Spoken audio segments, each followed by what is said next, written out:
Hello and welcome to my channel. Today we're going to take a look at the GMW-B5000TVB-1, so-called virtual armor watch, after I've been wearing it every day for about 2 weeks.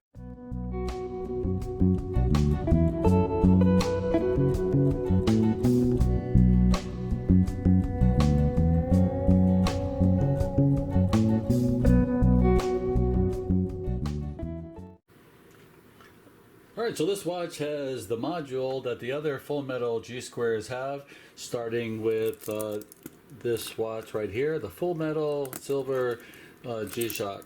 So these have the Bluetooth, the multi-band 6, which is the atomic time, and also has solar. And then it has all the alarms and everything else that all the G-Shock Squares come with. I'm not going to go through all those. You've seen a million of those reviews probably of regular Square G-Shocks. These have the same dimensions and everything except for the weight. This is all titanium, so it's going to be much lighter than this one right here, where this watch for my 7.5-inch wrist weighs about 5.5 ounces, whereas the titanium one is going to be in the 3.5, 3.8 ounces, depending on the size of your wrist. Now for mine, I had to take 4 links out, and with the 4 links out, it's 3.5 ounces or 98 grams, which is really super comfortable. I often don't even realize I'm still wearing it. All the links, if you're using all the links, it's going to be 3.8 ounces only, or about 106 grams. So a very light watch, very comfortable on the wrist. This one here is a good chunk of steel, but this one here is so comfortable. It's just a pleasure to wear. Everything is titanium from what I read, except for, I believe it's the clasp. So we'll get into that in a minute. But let's just take a look at this watch close up. Just absolutely gorgeous. Has the negative display, and just look at that work. Now these are extremely difficult to make. Here it's called virtual armor. I looked up sci-fi robots and all the images that I could find on Google, and there was a lot of sci-fi robots that had this pretty close to this color scheme. Not quite the same pattern often, but this color scheme is used a lot. It's sort of like a brown, a silvery, and a black, but yet the polished versions, as you can see here, looks a lot like copper.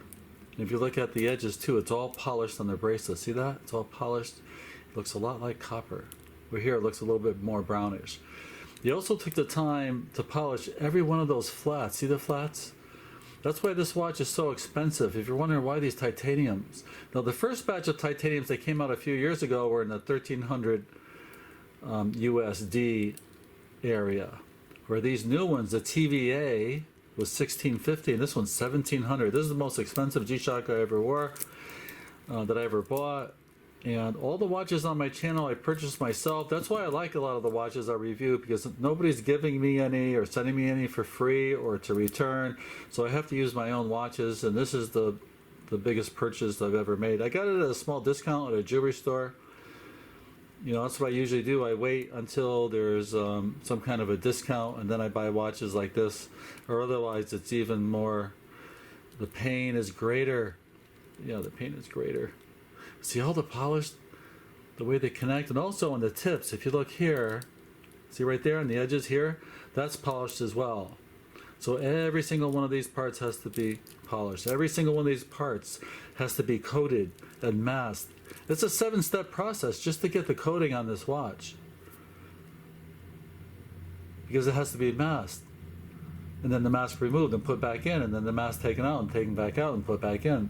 Over and over again. It takes forever. This is all done in Japan. This is made in Japan, where labor costs, material costs are high, just like Switzerland, Germany, United States, a lot of the Western European countries. As you can see, it's screwed on back, and that's DLC coated, the back of that. And it's kind of confusing because IP or ion plating is the method that DLC is applied. So some people say, oh, no, it's not IP, it's DLC. Well, it's DLC, but it's an ion plating coating. It's just a different type of coating. So that back, the screwed-on case back, is going to be in the module itself. I mean, the whole inner case itself is probably all DLC diamond-like coating. Here you can see the copper, how cool it looks, that copper there, and everything has like assembly numbers, part numbers, just like you would see in the military. I was in the Air Force, and this brings back so many memories because so many of the parts that I used, or parts on Jeeps and stuff, had assembly number and parts numbers on them. Another thing different about this watch than the earlier titanium ones, or any Square G-Shock really, is these little dimples that you see on all G-Shocks. I'm going to show you this one for a reason in a few minutes. But right there, see those holes, the pattern that you see, and often on the bracelet as well. On this one, it's actually drilled. So that takes a lot of time and effort. Again, the cost, those have to be chamfered on the inside so it's smooth. Every single one of these holes, you can see through it on the bracelet. That's a whole separate operation, multiple operations to drill those holes through titanium, polish it up inside, chamfer the edges so it's not sharp. You have to IP coat it all the way through, all the masking, and all this letter on here, these letters, all this writing that you're going to see here. Base titanium, this is the -1 link, -2 link, -3 link, and so forth. Here's a direction. So there's directions on everything. But in order to do this writing, that's laser engraved. So another cost on that. This is all laser engraved information here. Look at that gorgeous copper polished bezel. And then the sides are going to be satin on the bezel. Then the sides over here are going to be polished again. Look at the sculpture. You can't really see this on black G-Shocks very well. The rubber ones, the resin ones. You don't see the architecture. Look at this fine cutting on that. It's just gorgeous. The bigger buttons because of that new module that came out with the full metal squares. These are easier to push than the small buttons on the regular squares. As you can compare right here. See how much smaller those buttons are? These are much easier. Here we go. The one that turns on the light is orange. It's pretty cool. The clasp, take a look at the clasp, milled, not stamped. I hear, or I read, that the part of this is steel. I think the little plate, let's see if you can take a look at it. See this little plate back here? I think that's steel, and the clasp itself and everything else is titanium. Like the folding part here. And I think it's because putting titanium against titanium repeatedly might wear one of the sides more, so they want it to stay in and click in really well. So I think that's why this one's steel. So I think these little tiny buttons here are steel, the plate, and the mechanism that goes into the pin here is all steel. Other than that, everything is titanium. Titanium is harder to work with, so hence the cost there. Okay, so as far as wear, I wore this, as far as wear to the watch or scratches, whatever, I've been wearing this for, like I said, 2 weeks, all day, probably about 12 hours a day or more. I swap out sometimes when I'm testing other watches, but basically this is what I wore. But yeah, I'm not seeing too much wear. I'll show you the little spots on the clasp when I'm on the computer, rubbing against thing. There's just a little bit of, you can see right here where the lettering isn't quite as light colored. Like that whitish, it's just a tiny bit of wear in here. Not too bad. And the only scratch that I can find is right there. There it is. You see that little curvy? And it's not down to the metal. It's just sort of a scuffy scratch to the coating. So it's just a little bit lighter, but it's not all the way down to the titanium. But that's, I think that's about all I can find. Now I'm not doing gardening work or working on the car. I'm going to throw on one of my resin G-Shocks at that point. So, you know, I take care of my watches, expensive watches. I'm not doing silly stuff with it, beating them up. But if I'm going to be crawling around in the mud, which I hardly ever do, or going in the water with, you know, swamp mess or something like that, or hunting or fishing or whatever, I'm wearing a more durable watch on the coating where I'm not going to beat up a pretty watch like this. That's how I roll. I take care of my stuff. Now this, if this is your only watch and you're just going to use it, you know, it's your watch, do what you want with it. But for me, I want it to look gorgeous. So I'll wear it all the time, but not when I'm doing stuff that's going to damage my watches. So that's it as far as wear.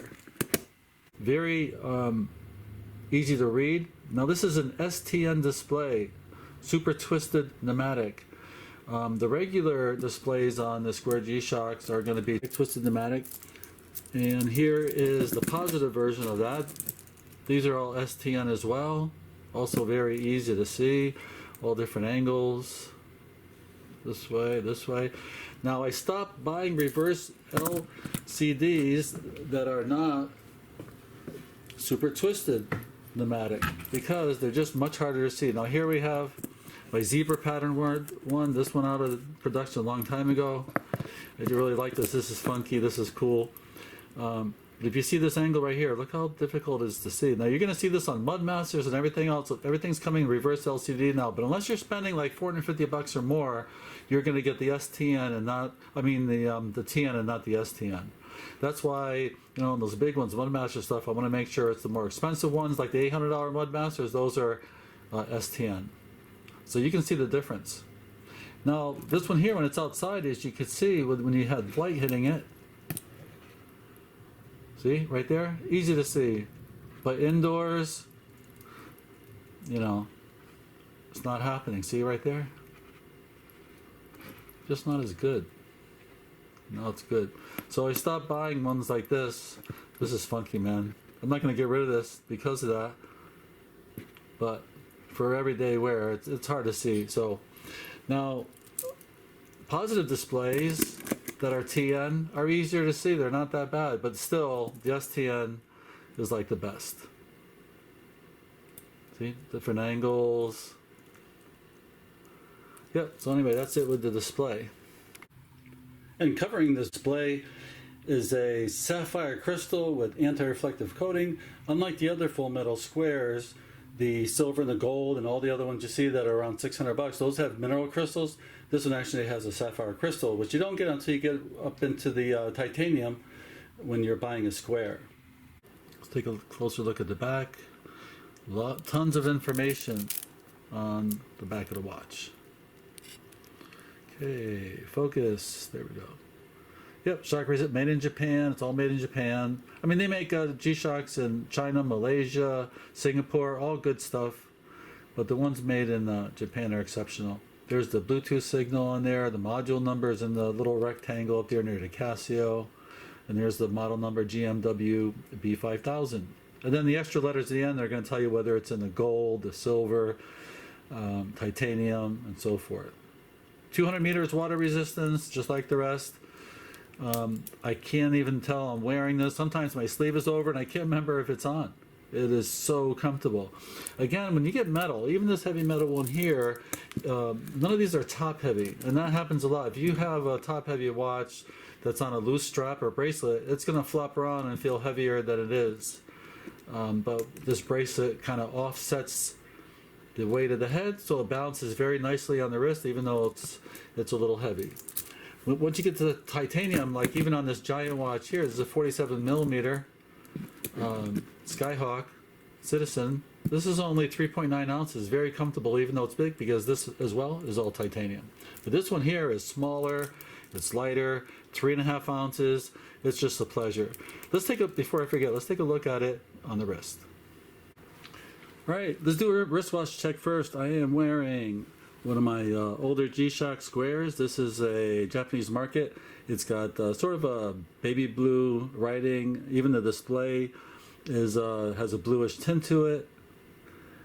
And I forgot the number of this one, but this is a Japanese market. I'll put it in the notes. And this is on a Combi-Bracelet. It didn't come with that, but this is the old school one before they changed it, where the middle links are metal with polymer instead of all polymer, like the new ones here in 2022. Forgot when those came out. Anyway, so here is the TVB on my wrist. Virtual Armor G-Shock. Yeah, just gorgeous. I love this thing. It was very expensive, but I'm glad I spent the money. It is well worth it. And if you're thinking about getting one, don't hesitate. Exceptional, easy to read. All the functions, like all the rest of G-Shocks, were great. The buttons are easy to push. Yeah, it is just a beautiful watch. My wrists are 7.5 inches, so it's just beautiful. All right, I'm just going to scroll through the readings really quickly here. I mean the screens. Here we have world time, and I have it on Berlin at the moment. That's the signal hourly, and this is where all the alarms are. And here is the chronograph or stopwatch. Here we have the countdown timer. And what's cool about the countdown timer and the chronograph on these models is even though you're running the chronograph, you're able to see the time in that little box. The older modules weren't like that. As we can see right here, take a look at this one here. So here is the cheaper models and the older models. So if we go to the chronograph, what it does is it counts the hours up there instead of the time. So in this one here, you could actually keep that running and still tell what time it is. And that one clears it from up here. Now the light has the auto light. When you turn it on and you push the button, the light comes on, which we're not going to see right now. But yeah, just a really cool watch. And this is Bluetooth, so it connects to the app on your phone and it'll update the time, I think 4 times a day. I think that's totally unnecessary. I think the Bluetooth should just come on and do the check once a day. It's not going to change even a tenth of a second a day. It's not going to do that. So if you don't connect it to Bluetooth or the atomic time, it still gets 15 seconds plus or minus per month. But usually it gets much better than that. I'm usually seeing 4 or 5 seconds a month positive usually. It usually doesn't go back in time, all my G-Shocks. So anyway, that's it for my little mini review and my 2 weeks on the wrist. The GMW-B5000TVB-1. Just a fantastic watch. It is my favorite G-Shock at this moment. I'm in honeymoon phase, but I think it's still going to be one of my favorites of all times, if not my favorite G-Shock. Well, thanks so much for watching. We'll catch you next time here on Wristwatch Obsession. Take care.